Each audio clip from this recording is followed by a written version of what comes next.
Bab 547 keluarga Nagasan menyerah. Keluarga Brianto akan maju. Pak Arvin, mungkin kabel listrik di luar bermasalah. Saya sudah menyuruh orang untuk memeriksa, ujar Yohanes. Kini, dua satpam keluarga Nagasan bersama-sama keluar dari villa, bergerak ke arah asal suara itu.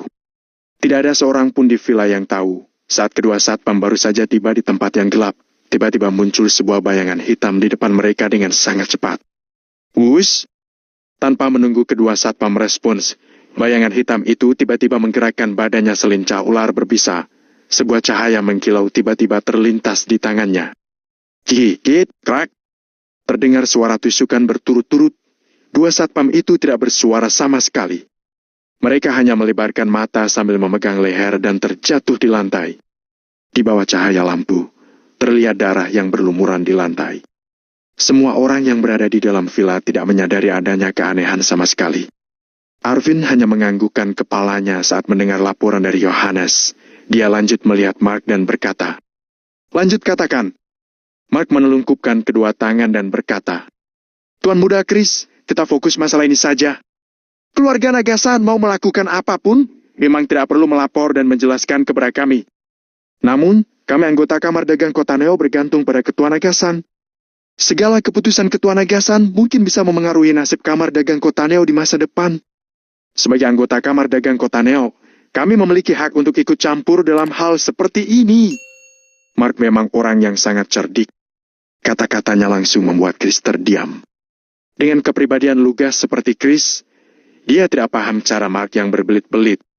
Setelah Mark mengatakannya, beberapa anggota lainnya langsung menganggukkan kepala. Pemikiran Mark sama dengan pemikiran mereka. Mereka memang tidak punya hak untuk ikut campur terhadap masalah grup Nagasan, tapi sebagai anggota Kamar Dagang Kota Neo, mereka punya hak untuk ikut campur dalam segala keputusan Kamar Dagang Kota Neo. Maksud dari perkataan Mark sudah sangat jelas.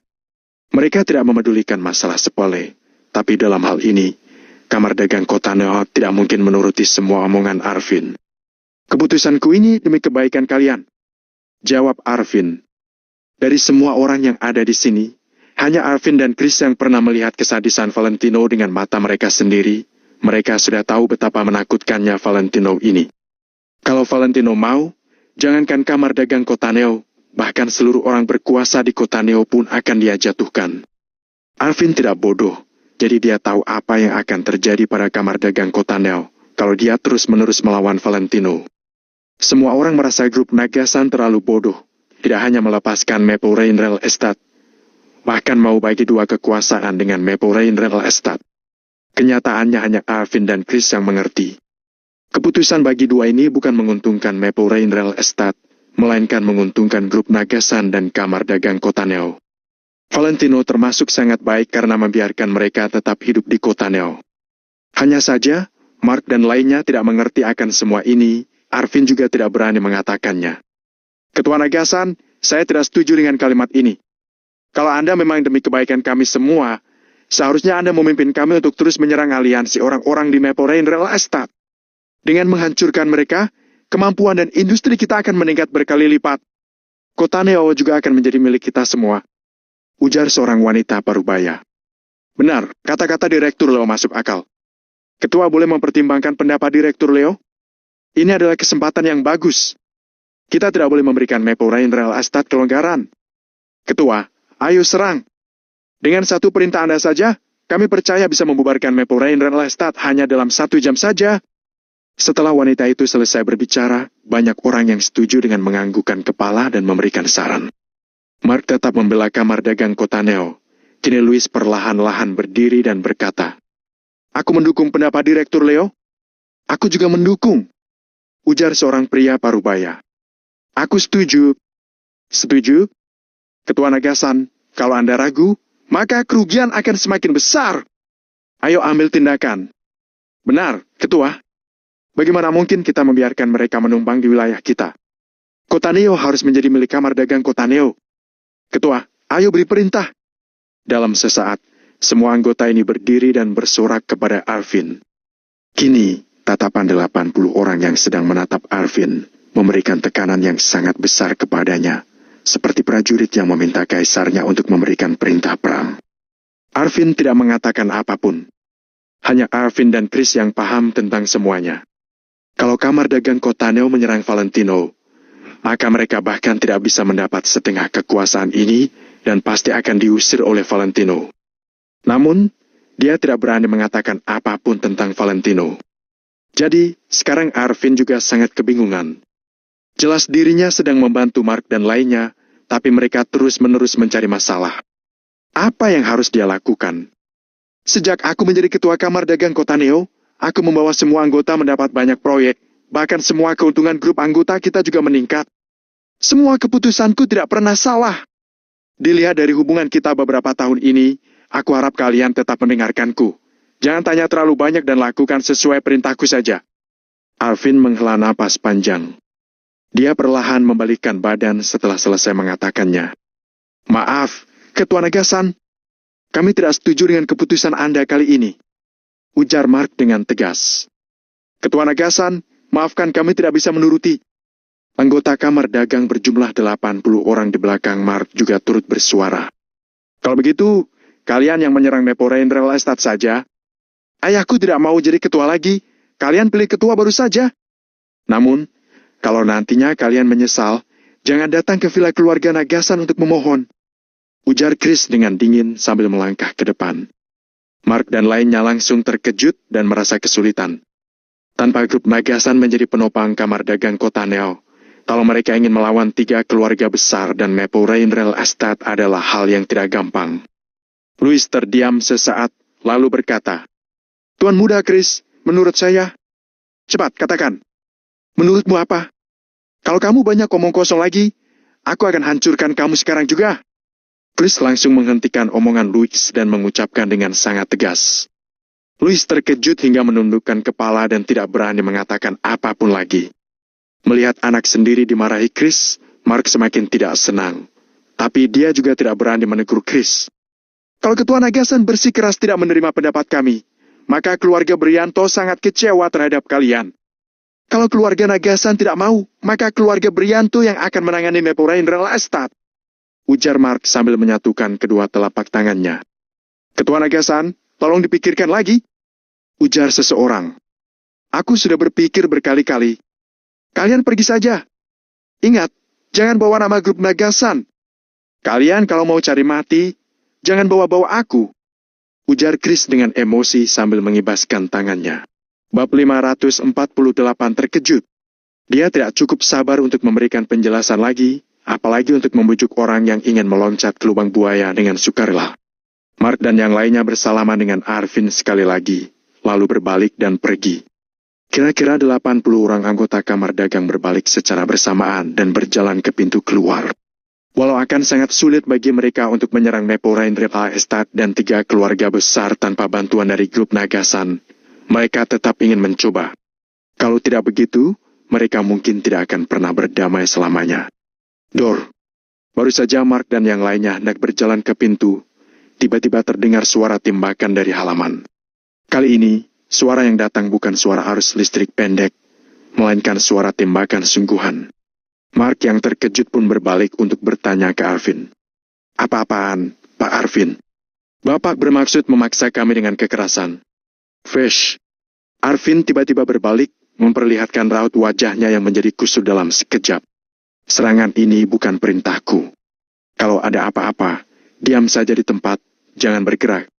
Ucap Arvin dengan cepat. Mark dan yang lainnya seketika membeku dan membelalak. Mereka semua hanya berdiri di tempat dan tidak berani bergerak sama sekali. Ayah, itu suara pistol. Pistol Colt M2000 berpeluru parabelum diameter 9 mm, kapasitas magasinnya 15 peluru, jangkauannya bisa sampai 50 meter. Pengawal keluarga kita saja tidak ada yang memegang pistol seri itu. Raut wajah Chris tetap tenang. Berkat pengalamannya di segitiga emas, dia bisa menilai situasinya dengan cepat. Mendengar kata-kata Chris, ekspresi Arvin yang memang sudah kusut sedari tadi kini memucat menjadi seputih kertas. Tim pengawal keluarga Nagasan tidak dilengkapi pistol seri ini, yang berarti pihak yang datang jauh lebih kuat dari mereka. Sekarang sudah begitu larut. Apa maksud orang itu datang ke villa keluarga Nagasan sambil membawa senjata yang begitu mengerikan? Arvin tahu bahwa orang itu pasti bukan datang untuk sekadar bermain-main. Colt M2000 itu senjata resmi, orang pribadi jarang ada yang punya. Pemiliknya pasti kelompok besar yang anggotanya banyak. Ayah, cepat pergi dulu. Chris langsung melangkah maju untuk melindungi Arvin. Matanya yang tajam menyapu ke arah pintu dan jendela dengan cepat. Pergi? Memangnya bisa pergi kemana? Tanya Arvin yang menggelengkan kepalanya sambil terkekeh. Aku sengaja memanggil orang menggali terowongan ke halaman belakang kita. Jaga-jaga kalau ada kejadian seperti ini. Sambil membelakangi Arvin, Chris membungkukkan badannya seperti seekor cita dalam posisi siap memangsa. Seluruh tubuhnya sangat tegang. Arvin ragu-ragu selama beberapa detik, lalu mengangguk dan berbalik untuk ikut pergi ke halaman belakang. Dor! Baru berjalan 2 langkah, 2 suara tembakan kembali meneror mereka dari halaman belakang. Seorang pengawal keluarga Nagasan berteriak dari halaman belakang. Tuan Arvin, halaman belakang telah diserang. Langkah kaki Arvin sontak berhenti, sedangkan kedua mata Chris memancarkan kilatan dingin. Pihak yang datang menyerang mereka telah membuat persiapan yang mantap. Siapakah mereka? Sebelum pertanyaan di pikiran Chris sempat bertambah lagi, tiba-tiba terdengar suara tembakan dari halaman depan villa. Bam! Bam! Dudu-dudu! Suara tembakan yang terus-menerus dan jeritan yang memekikan telinga mengisi villa Cloud yang biasanya tenang. Arvin langsung mengeluarkan 4 buah telepon tanpa ragu-ragu. Begitu mendengar suara tembakan itu, pupil mata Chris seketika menyusut. Karena pengalamannya berurusan dengan hal seperti ini, hanya dari suaranya saja, dia bisa menebak berapa banyak orang yang datang serta senjata apa yang mereka gunakan. Saat ini, sepertinya jumlah orang yang dibawa musuh sangat banyak. Ditambah lagi senjata mereka juga sangat kuat. Setelah beberapa saat, tembakan di halaman berhenti. Pak Arvin, para anggota kamar dagang kota Neo, bagusnya bagaimana? Kalian yang keluar atau aku yang masuk? Tapi kalau aku yang masuk, aku bakal membuat villa ini penuh darah hanya dalam 1 menit. Tidak lama setelahnya, terdengar suara seseorang dari arah halaman yang berkata demikian. Orang itu seolah sedang bercanda dengan sangat santai. Arvin yang terkejut setengah mati pun langsung melihat keluar halaman. Mark dan para hadirin lain sebenarnya ingin bersembunyi dan mundur secara diam-diam, karena mereka semua merasa bahwa pihak yang menyerang adalah musuh pribadi keluarga Nagasan yang tidak ada hubungannya dengan mereka. Namun, saat ini semua orang yang hadir bisa saja dijadikan target si penyerang. Cepat! Meskipun raut wajah Arvin sangat kusut, dia tetap tidak menunjukkan rasa takut dan hanya berjalan keluar sambil mengertakkan gigi. Sepanjang hidupnya, Arvin telah melewati berbagai hal mengerikan yang tak terhitung jumlahnya. Dia juga tidak jarang didatangi musuh-musuhnya secara langsung. Namun, kekuatan pihak penyerang malam ini sepertinya lebih kuat dari yang pernah dihadapinya sebelumnya. Setiap langkah Arvin mengikuti Chris sambil menjaga setiap sudut di setiap saat. Dengan begitu, dia bisa langsung menyelamatkan Chris kalau terjadi sesuatu yang tidak terduga. Kuingatkan lagi, kosongkan villa ini dalam 30 detik. Lagi-lagi terdengar suara orang itu dari halaman. Suara itu mengatakan, kalau tidak nurut, akan kukosongkan dengan tanganku sendiri. Mendengar ini, Mark dan yang lainnya tidak berani mundur dan hanya mengikuti Arvin. Beberapa pelayan di villa juga ikut berjalan ke arah luar. Kira-kira 80 orang ditambah 20 orang pelayan villa mengikuti Arvin berjalan keluar dari villa. Saat berjalan keluar dari pintu, Chris menyapu pandangannya dan memeriksa situasi keseluruhan halaman villa. Saat ini, pintu halaman villa tertutup rapat dan dijaga 2 pria berpakaian serba hitam. Di halaman, setengah dari total 50 orang pengawal keluarga Nagasan tergeletak di tanah dengan darah yang menggenang dari tubuh mereka. Sedangkan para pengawal yang tersisa mengangkat tangan mereka dengan gemetaran dan wajah mereka dipenuhi ketakutan yang tidak bisa digambarkan dengan kata-kata. Di tengah-tengah halaman, seorang pemuda yang tersenyum kejam duduk di sebuah kursi. Satu tangannya memegang sebuah pisau emas besar, sedangkan tangan lainnya memutar-mutar sebuah pistol emas kecil. Di belakang pemuda itu berdiri tidak kurang dari 20 orang pengawal kekar yang memancarkan aura mematikan. Di sekitar halaman villa juga terdapat tidak kurang dari 30 pengawal lain yang berjaga di seluruh halaman. Para pengawal itu hanya berdiri diam di tempat masing-masing. Mereka tampak seperti pembunuh bayaran yang hanya melakukan tugas mereka tanpa basa-basi. Pandangan mereka tertuju lurus ke depan dan napas mereka juga tenang-tenang saja. Melihat pemandangan ini, pupil Chris seketika menyusut. Para pengawal profesional ini akan sulit dikalahkan.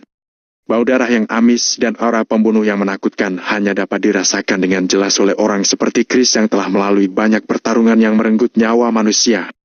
Masing-masing orang ini pasti telah menyerang dan merenggut tidak kurang dari nyawa satu orang. Bagaimana, teman-teman? Apa aku perlu memperkenalkan diri ke kalian? Canda pemuda itu sambil tertawa, lalu meniup ujung pistol emasnya dan menatap semua orang. Pemuda ini sepertinya bukan orang lokal. Dari penampilannya, dia seharusnya adalah orang luar negeri. Hidung besar, mata biru, rongga mata yang dalam, serta tubuh yang sangat tinggi. Di lehernya, terlihat sebuah tato berwarna merah terang yang unik. Mata Chris menangkap sebuah tato yang sejenis di telapak tangannya. Sebuah nama tiba-tiba melintas di benaknya. Kilatan yang sedikit kagum pun samar-samar melintas di pupilnya. Pasukan berdarah dingin. Bisik Chris dengan tidak percaya. Meskipun Chris berbisik, kata-katanya terdengar oleh pemuda itu, jadi dia pun menoleh ke Chris dengan ekspresi pura-pura terkejut. Oh my God, my friend, aku sangat senang. Ternyata ada juga orang yang mengenali kami di sini. Aku, Dalton, akan menganggapmu teman. Karena itu, pria muda yang mengaku bernama Dalton itu menyunggingkan senyuman kejam. Lalu berkata, karena itu, aku akan membiarkan mayatmu utuh. Mendengar tiga kata pasukan berdarah dingin ini, tidak hanya Chris dan Arvin yang tercengang, tapi Mark dan yang lainnya juga. Bagaimanapun, Arvin pernah tinggal dan berkarir di luar negeri selama beberapa tahun. Jadi dia mengetahui beberapa hal yang tidak diketahui orang umum. Bab 549 takut. Di sisi lain, Mark dan yang lainnya tidak pernah meninggalkan kota Neo sepanjang hidup mereka.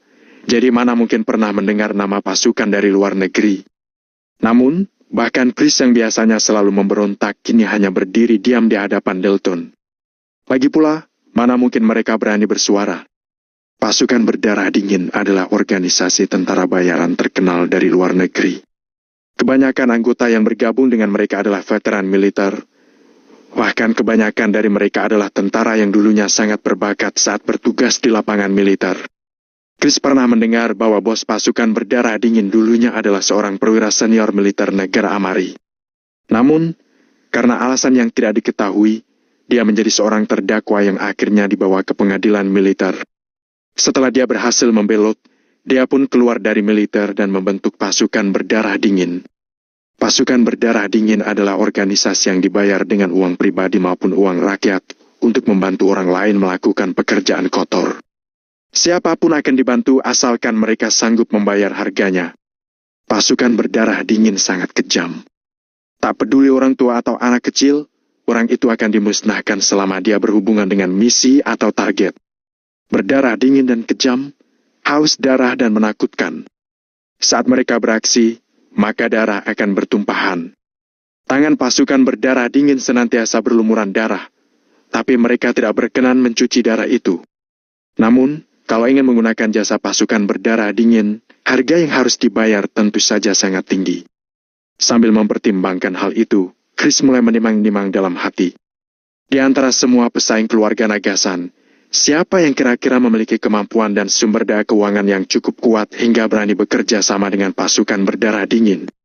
Pasukan berdarah dingin yang selalu tepat sasaran dan tidak akan kembali dengan tangan kosong.